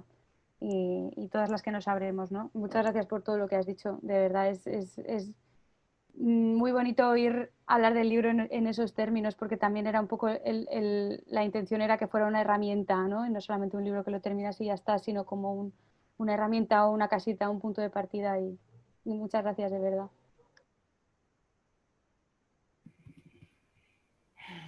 Te queda la tercera pregunta de Elena, por si te apetece meterte en qué sentido hubiera cambiado tu libro. Vale. Y sobre todo, ¿estás escribiendo otro libro? ¿Quiere más? Estoy pensando en qué voy a hacer el TFM, o sea que por favor, Elena. No, estoy de acuerdo. Y si alguien más quiere hacer preguntas, por favor, que no sé, que también está guay, ¿no? Como generar espacios para hablar y eso. Sí, yo quería decir un par de cosillas, si se me permite. En primer lugar, qué ilusión, ¿no? Qué ilusión formar parte de este espacio. Tú que hablabas del no lugar, creo que estás definiendo, estás describiendo, estás explorando un lugar y nos has invitado a todas. Y esto a mí, bueno, me siento afortunada, privilegiada, como me he sentido a lo largo de las clases, ya lo sabes, lo hemos compartido, en esos espacios de diálogo activo y de casi militancia, ¿no? En las aulas, me encanta. Habiendo dicho esto y con el proyecto tan precioso que tenéis, y me he sentido constantemente interpelada en vuestra intervención, cuando hablabas del espacio instituto, evidentemente ya sé que en este espacio CRIC a mí se me identifica mucho con el instituto porque forma parte de mi espacio, ¿no?, que habito y en el que voy volando, sobrevolando como puedo. Entonces, una cosa que me interesa muchísimo y que has abordado, creo que de una manera muy inteligible y que, bueno, Elisa, es que tenemos que hablar, quiero que vengáis a mi Insti, está clarísimo, hombre, tenemos que montar algo grande, o sea, yo estoy en dirección, podemos hacer lo que nos dé la gana, o sea, que de aquí saldrán cositas bonitas, porque el CRIC es lo que tiene, genera movimiento, genera rizomas, ¿no? Cuando hablabas de la línea, yo te invito a que pienses esa línea, repienses esa línea desde el rizoma. Ya sabes que yo, Deleuze, es una obsesión, pero creo que nos puede llevar a lugares muy bonitos y muy productivos. Entonces, la línea, no, la arborescencia puede ser reconstruida por esta visión de lo molecular, y yo creo que vas muy por ahí, y esos términos te pueden servir. Bueno, aparte de esto, que ya lo hemos hablado muchas veces, a mí me parecía muy interesante el abordaje que habéis hecho de las categorías, de las etiquetas, ¿no? Para el TFM, Elise, digo, Elena aprovecha todo el momento, esto me encanta. Entonces, esta distinción, ¿no? Este elemento este abordaje que hacíais de la etiqueta y la categoría, ¿no? Las categorías como necesariamente significadas, politizadas, disidentes, ¿no? Esa visibilidad. Y cómo se exponen a ciertas sanciones, cómo pueden ser revisitadas si son nombradas, si son significadas, etc. Esto me parece súper interesante. Entonces, me pregunto, ¿qué hacemos con las etiquetas? Siempre estamos ahí, ¿no? ¿Qué hacemos con las etiquetas cuando se cristalizan?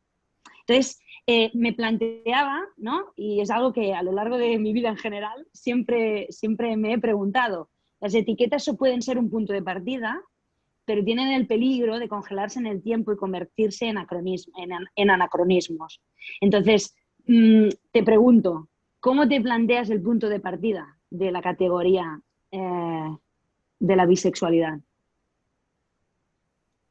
Pues poniéndole puertecitas, ¿no? Para que la gente pueda entrar y salir cuando quiera. Es decir, hay mucha gente que toda la vida se ha nombrado como lesbiana o se ha nombrado como hetero, y el que no hubiera puertas ahí ha impedido que pudieran acceder ¿no? El pensar que eso es lo que eres y vas a ser siempre, ¿no? O que eso es lo que has sido siempre, impide que puedas habitar un espacio en el que estás más cómoda, ¿no? O en el que te sientes más arropada. Entonces yo creo que es eso, o sea, por eso a mí me da mucho coraje cuando se habla de no, la bisexualidad no es una fase, no, la bisexualidad, que evidentemente, o sea, puede no serlo, pero puede serlo también, igual que lo pueden ser todas las demás. En la presentación que hicimos en Can Batlló aquí en Barcelona, estábamos hablando de que la orientación sexual más transitoria es la heterosexualidad, que es de la que partimos todas antes de pirarnos de ahí, ¿no? Entonces eso, ponerle espacios, o sea, ponerle vías de escape, pero no dejar que esas vías de escape hagan que no se pueda estar dentro, acompañada, ¿no? O sea, a mí me ayuda a verlo un poco así. A lo mejor dentro de unos años, yo qué sé, dentro de un siglo no tiene sentido hablar de esto, bueno, también porque el mundo se habrá ido a la mierda. Pero eso, yo creo que es no tanto intentar que todas las categorías sean súper fluidas y súper no sé qué, sino decir, puedes salir y entrar y también te puedes quedar aquí, ¿no? Que el problema de la bisexualidad es que la gente no siente que se puede quedar, ¿no? Entonces... Sí, es que de hecho tú lo comentabas, ¿no? Cuando de diferentes casitas, como tú lo llamas, ¿no? Las casitas vecinas, ¿no? Las que se sienten más cercanas a tu sentir de identidad o a tu individuación, ¿no? De lo que puede ser tu proceso identitario, porque digamos que la identidad no es fija, es un flujo constante, ¿no? Porque no hablemos en términos absolutos. Si nos situamos ahí, claro, si miramos a estas comunidades que rechazan o excluyen a otras comunidades, es cuando las etiquetas nos van en contra, ¿no? Es cuando las etiquetas necesitan abrir esas puertas de las que tú hablas y establecer esos vínculos, esos puentes que yo entiendo desde una perspectiva más cósmica, más rizomática, más conectada, ¿no? Más atravesada, más transversal al final, ¿no? Entonces, me encanta vuestro proyecto porque tiene esa flexibilidad, esa maleabilidad, es que no sé, no voy a decir nada más. Fantásticas, chicas, me encantáis. Muchas gracias, Lulus. ¿Alguien más tiene alguna preguntita, algo que quiera compartir? Por favor. A mí lo que me encanta es el optimismo con el que habitas el convencimiento del fin del mundo, ¿no? O sea, porque tú estás convencida, como yo, que esto está yendo toda la mierda, que esto es el final. Y entonces lo habitas ese convencimiento lo habitas con un optimismo que es adorable, que me encanta. O sea, que gracias por él, ¿no? Pero eso ya, oyéndote hablar ahora, ¿no? Cuando dices, bueno, yo hace años no estábamos, no sé qué, y pensaba, y quiere continuar pensando en la necesidad de mantenerse firme y optimista, ¿no? Y haciendo la vida habitable, ¿no? Y eso es maravilloso. Pero nada, era solo una parte esto. Nos quedan 2 telediarios, dice María, la otra. Unos cuantos más, María, unos cuantos más. Espero, vamos. ¿Alguien más tiene alguna pregunta, algún comentario? ¿Seguro? Bueno, yo sí puedo decir, no sé si esto se ha activado o no ahora, que es arrolladora, Lisa. O sea, yo me acuerdo de las primeras conversaciones que tuvimos. La única vez que nos pudimos ir a tomar una cerveza después de clase, que fue cuando nos contaste el tema del libro, y que entonces te dije, me lo tengo que comprar para el cumpleaños. Y ya ha llegado a Tenerife, o sea, que maravilloso porque ha llegado a Tenerife. Y lo que has explicado con el mapa, yo creo que es de las ideas más reveladoras que se puede aplicar una persona de forma entendible, de forma teórica, de forma experiencial, porque es lo que dice, al final si no te sabes nombrar, a lo mejor no hay que seguir una línea, sino ir diciendo, pues a ver por dónde me encuentro ahora, en qué casa habito ahora. Entonces me ha parecido precioso, o sea que muchísimas gracias.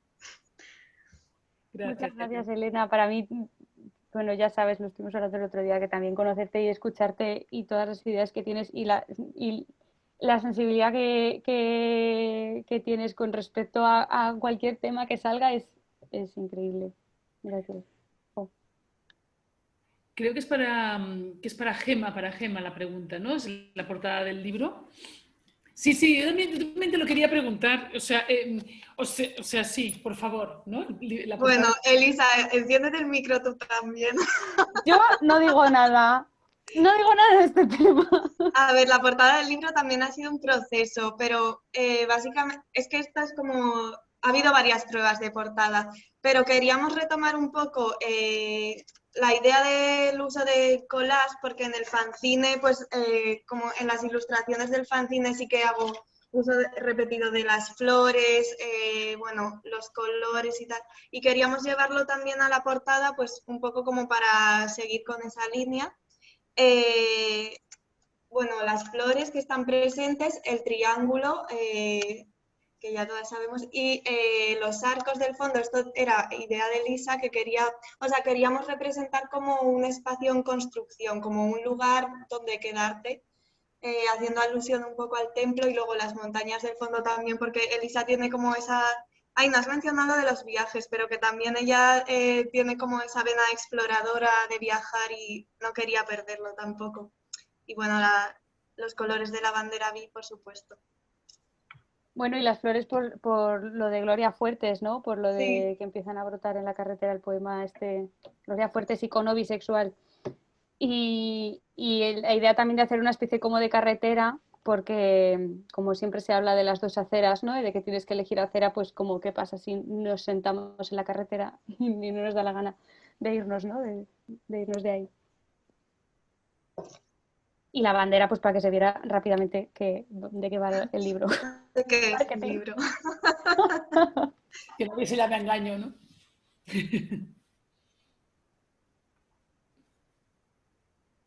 ¿Algo más que queráis añadir? ¿Algún comentario? Chicas, muchísimas gracias. Muchísimas gracias por todo, por el libro, por la generosidad, por aceptar tan prontamente nuestra invitación, por vuestra presencia siempre iluminadora y acompañante, por estar, por ser y por persistir. O sea que muchísimas, muchísimas gracias. Ha sido un placer escucharos, está siendo un placer leeros.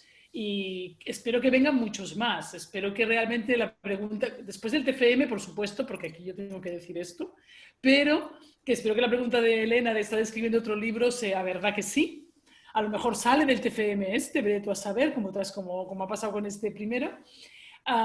Y bueno, en cuanto salgan, vamos a leerlas, vamos a leerlo todas inmediatamente, ¿no? Por el espacio que abren tu mirada y tu manera de estar, ¿no? O sea que muchísimas, muchísimas gracias, de verdad. Muchas gracias, Cristina. O sea, de verdad, lo que decíamos al principio, que es un placer y es maravilloso como esta acogida por parte de Máster y poder llevar también a estos espacios este tipo de discursos, ¿no? Que también muchas veces provienen de otros sitios y es, así, vamos, yo lo he disfrutado un montón. O sea, muchísimas gracias.